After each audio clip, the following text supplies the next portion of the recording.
Iyo ngwara y'umugera wiswe Marburg yatanguye kuboneka ubwa mbere mu gihugu c'Ubudagi mu myaka y'1960 mu gisagara citwa Marburg. Ni naco cahavuye citirirwa uwo mugera nk'uko bitangazwa n'ishamwe mpuzamakungu ryita amagara y'abantu OMS.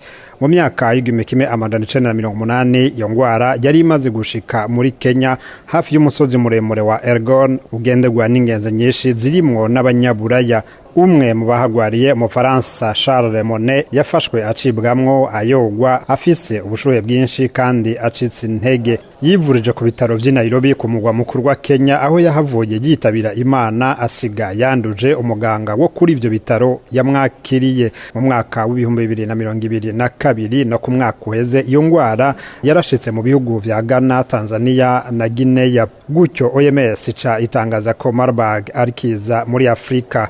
Uyigwaye ayanduza mugenzi we bakoranye ko bambaranye impuzu iciye mu biseru, mu maberebere, mu mate, mu ndugumba, mu maraso, mu mosozi, mu bihimba vyirondoka n'ibindi. Mu bimenyetso vy'iyo ngwara harimwo ubushuhe bwinshi, gucibwamwo, kuyogwa, gucika intege mu ngingo, kumeneka umutwe bikabije, kubabara mu nda n'ibindi. Uwayanduye ashobora kumara ikirengo c'iminsi 7 gushika ku ndwi 3 ibimenyetso bitaraja habona. Iyo ngwara yadutse mu gihugu c'u Rwanda nkuko bitangazwa n'ubushikiranganje bw'amagara y'abantu. K'igihugu caramaze gufata ingamba zikomeye nkuko vyatangajwe n'umushikiranganje ajejwe amagara y'abantu Dr Sabin Sanzimana ku munsi wa Mungu heze. Ni ingwara igira ubukana bwinshi ku buryo wahuye nayo agira ibyago byinshi yo kuba yamuhitana.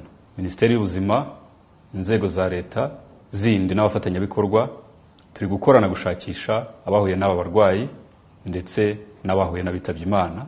Cyakora turi gukora ku buryo hapimwa kare abagaragayeho uburwayi bagakurikiranwa, wahuye n'urwaye iyi ndwara wese tumushakiraho akurikiranirwa. Gushika ubu nta rucanco canke umuti w'uwo mugera uraboneka ku isi. OMS rivuga ko havugwa ibimenyetso gusa. Pierre Claver ni nkuru ku bw'ijwi ry'Amerika.